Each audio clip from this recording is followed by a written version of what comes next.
Umpama aku nututi kowe, urung nganti tekan tandes, urung nganti gelut, ambekan wis pedhot. Iku salahmu sampean dhewe kan. Salah piye? Salah sampean metu ndisiki. Lho, ora ketanek ning jero. Sing Kang tak elingno. Iki piye? Kowe tak elingno. Piye Kang? Kowe aja mlaku. Lah terus ora mlaku. Ingon-ingonmu. Sing gedhe kae paribasan mbok tumpahi kuwakane.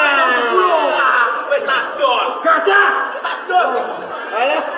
Gajahe ditokno kanggo ngeranceng ning kandes. Ayo. Sing buat letonge yo iki. Oh, apa brother? Yo,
saning sun kang kepingin lereh ing keprabon jalaran yus paning sun wis sepuh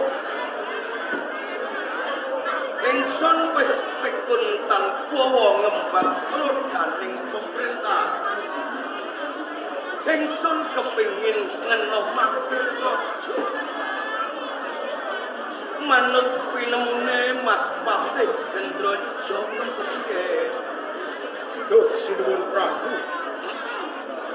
menawi panjenengan kadang badhe lengser ke prabon duh sinuwun kalapunten sakderengipun boten ketang yuswa sampun sepuh nanging kula gadhahi kapitayan sedaya para kawula lan tunggaling negari taksih setya tuhu kalian Sinuwun Prabu. Iya aku percaya boten dadi aturmu nanging panjenengan kang rumangsani Mas Patih kalamun tempono karo ing lan surah ing para kawula ora prayoga yo mulo tak ditepake yen to ingsun kepengin ngenomake raja Pandreka Jauh timbalan sinuwun yen to manut pinemumu kepriye kalamun to panjenengan kepengin lereh keprabon ngenomake raja ing Tandes kepareng mujo atur dumateng sedalem iya menawi to atur kula mangke boten meranani dumateng penggalih panjenengan dalem ingkang abdi dalem kula nyuwun lebetipun samudra ing parat sami menawi Sinuwun Prabu Gendra Sekti wedal menika badhe lereh saking damparing keprabon ing Kraton Tandes ingkang abdi sarujuk matur nuwun awit menapa Sinuwun nanging dateng yuswa panjenengan menika sampun sepuh menawi wicaksana kawicaksanan kula pitados bilih panjenengan menika salah setunggalipun Narendra Kinetara ingkang wicaksana kaya ngene ning nuwun sewu wiraga panjenengan sampun sepuh saru menawi to panjenengan tansah mandhiring dados Naradipa wonten ing Kraton Tandes awit kula kuwatos pakaryanipun Narendra menika sangat kathah menawi to panjenengan winanci nalika dhateng tebo jembaring negari monggo berdhateng karang paratisan minggah dhateng panjenengan kula kinten boten badhe tuwa iya pancen aku rasih jeneng wong tuwa kuwi sarwa ringke suka ing tenaga nanging nuwun sewu piye Mas Patih menawi Sinuwun Prabu kadreng badhe lengser keprabon teges ing mangkenipun badhe wonten Ratu Enggal bener lajeng sinten ingkang kapiji utawi katuting lah nggih Sinuwun mboten lepat pangandikanipun Patih Gendra Yuda menawi panjenengan badhe lereh saking damparing keprabon mesti dipun sampun wonten calon ing brigados pancen wis ana lajeng para raton kang lumakun ing Kraton Tandes kang menang lintir kawibawan lungguh minangka ratu duwe amung putra ratu kang patutan lawan Prameswari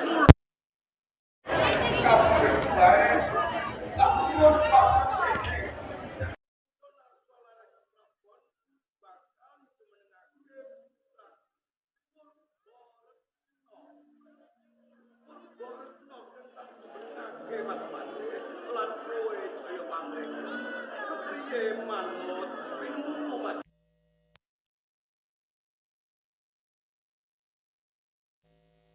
jalaran ingkang patut manggahi damparing keprabon menika namung ingkang putra semanahipun putra jalaran manut lajeng para raton utawi naluri para raton atutan Bathara Jalan Ibu Pramestari pasaged ono cilik. Sinuwun. Kula aturing jebel dawuh panjenengan. Anggen panjenengan badhe mini sudha ingkang putra putri Purbarna pinangka ratu wonten ing Ratu Tandus. Dasare apa kowe matur kaya ngono, Patrika? Namung dasar kula ratu. Ratu Tandus menika apa? Tandus niku negara gedhe. Lah menawi Tandus badhe dipun ratoni salah setunggalipun pangestri. Tandus menika badhe dipun beta wonten pundi?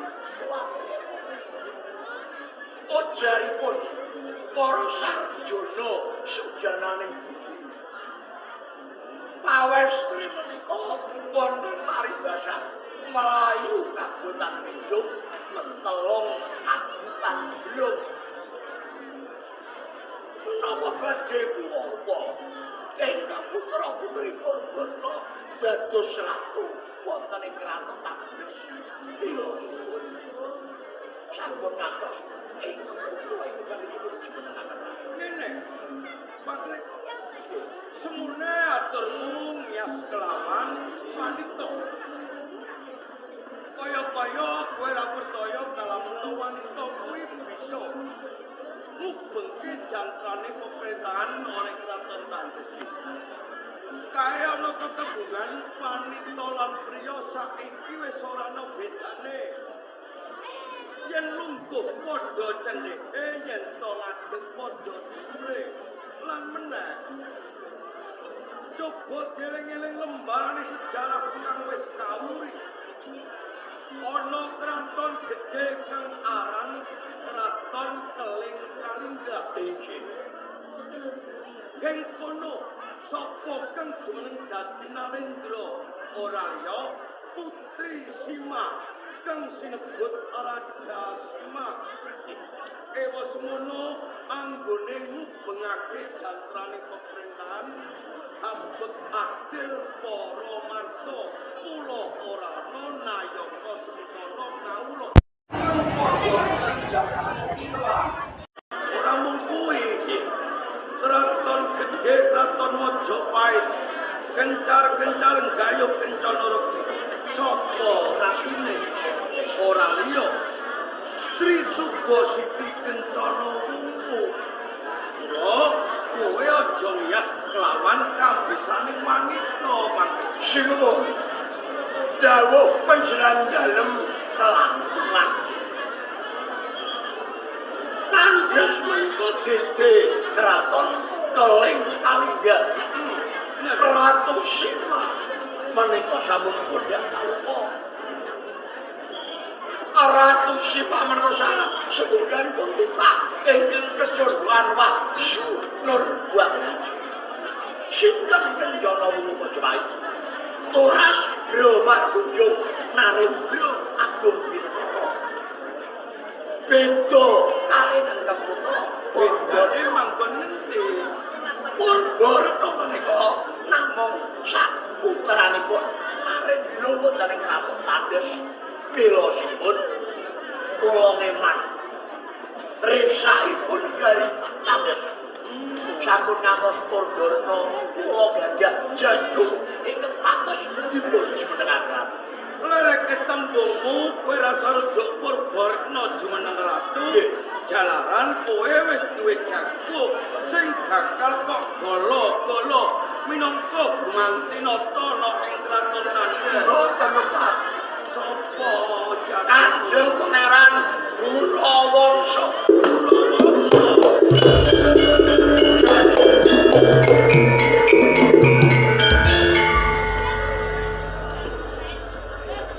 Lho kok ora kumel, nggonmu matur kaya ngono. Kok kowe iki nyenoni lajeng para raton. Sopo kae Durawangsa? Senajan to Durawangsa kuwi putra ana ing Kraton Tandus. Nggih, nanging Durawangsa kuwi miyosaka garwa selir. Yen to aku jumenengake Yawangsa Kumantinoto teges Ratu Tandes wis ngowang-ngowahi jagat wis nerak lajeng para raton ora bisa Kula remutaken. aturmu ora bakal tak tampa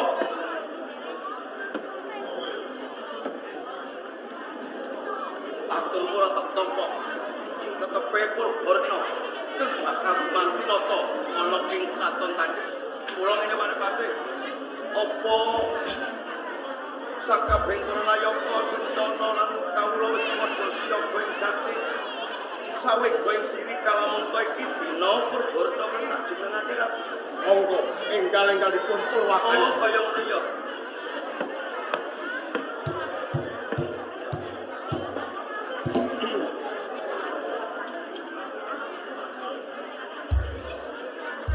Atas nama Ratu ing Kraton Tandes Prabu Gendrosti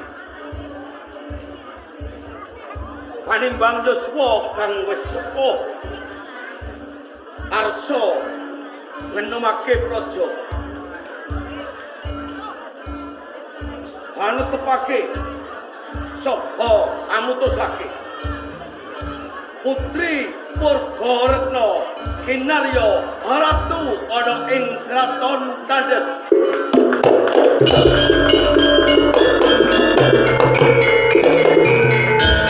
Kakung Purnayaka Sentara tak aturi jumeneng bangsa munggang angiringi jumenenganing putraku Purbaretna.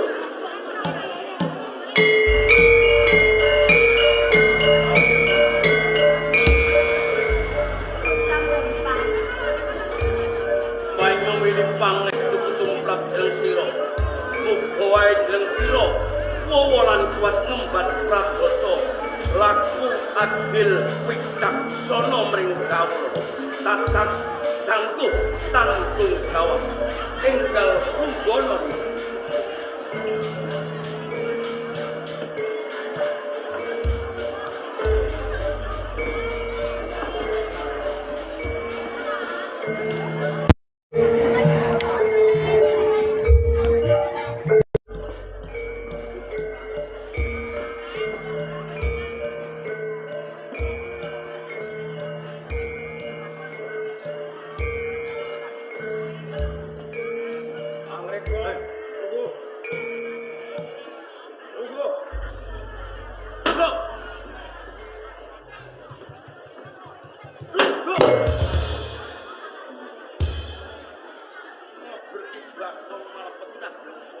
Dumateng pensilingan dalem Kanjeng Rama Kunting Anak Angger Purbarna Paman Gendro itu niki lan sekabeh kawula ning Kraton Tandes.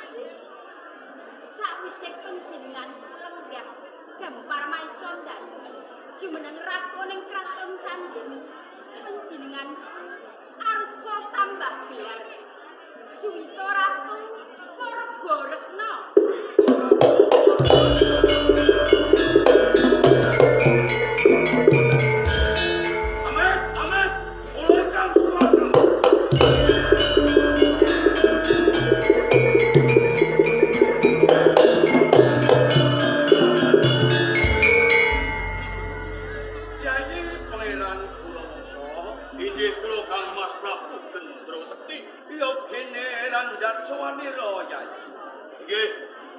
Nyuwun pangapunten saderengipun Kang Mas.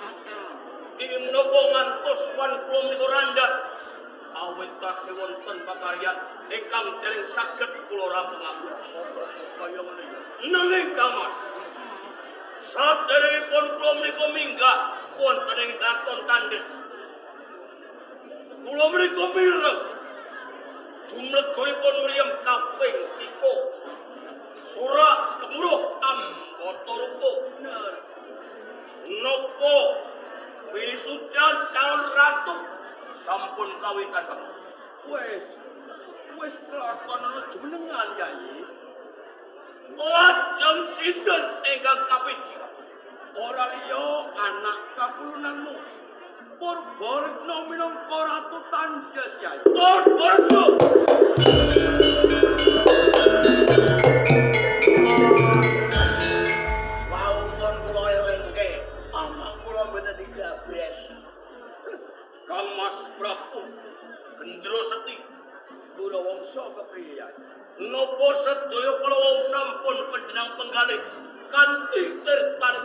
kawicaksanan lan napa sampun dipun sarujui saka guru wonten ing kraton Tandes. Wes kanthi pamikiran sing meneh kebak ing tetimbangan tibane petung ya mung Purbarna kang menang lungguh minangka ratu ana ing kraton Tandes. Uga kabeh para sentana nayaka lan kawula wis nyarujuki kalamunta Purbarna kang jumeneng ratu ya.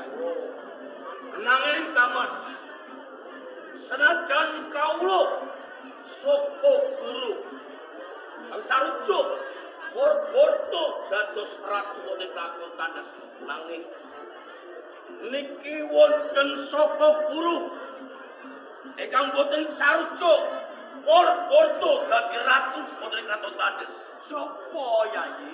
Kula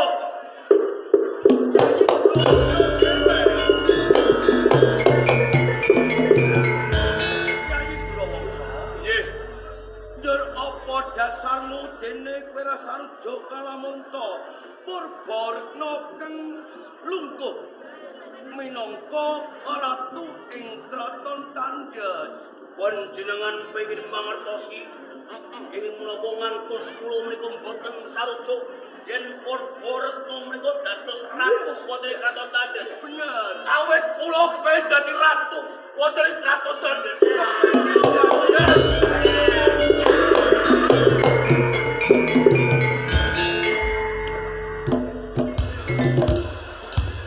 Maklumahlah kowe.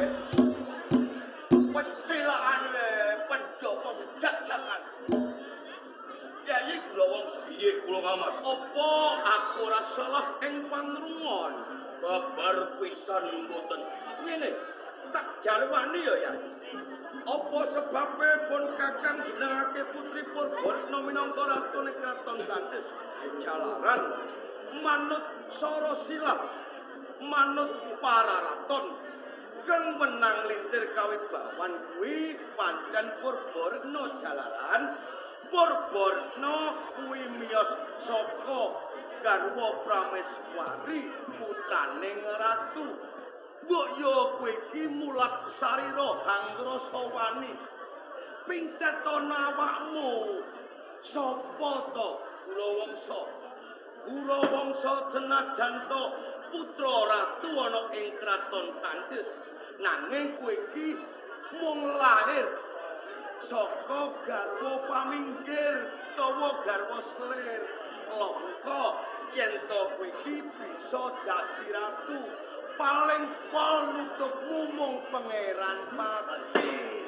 Ngerti Kamas Prabu Gendrusti kepiye? dados panjenengan menika ngupatoaken perkawis silsilah para raton wonten ing kraton Tandes. Bener. Kula kepengin nyuwun pirsa. Silsilah para raton menika ingkang damel sinten? Menungsa. Menungsa. Yen silsilah para raton damel menungsa menika saged dipun ewahi-wahi nggih menungsa piyambak. Oh.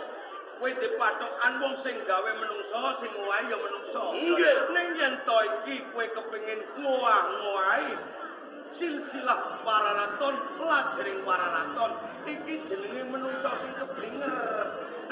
Ya, Boten idep panjenengan menika ing kados ngaten kawit menapa. Kula menika tasih gadhahi hak waris wonten ing kraton Tandes. Iya. Bro. Diselak ana yen to Gulawangsa kuwi putraning Rama Prameswari.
Kleru, ujare si gaplok, ujare para pinter sarjana sejanane.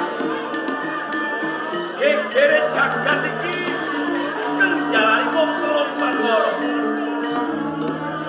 Siji, rebut panguwasa. Loro, rebutan bondo. Telu, rebutan wanita. Contone ra wong agami. Paman Uga Wangsa. Kae yen Rama ngarani Uga Wangsa kae manungsa kang malak. Melek gendong lali kesisi muluk barang kang melok. Tundone bakal selek. Mula iki perkara iki ora sah dadi unggalan. Ono sing bakal mentang-mentang kaya ndo aku sing bakal mbelani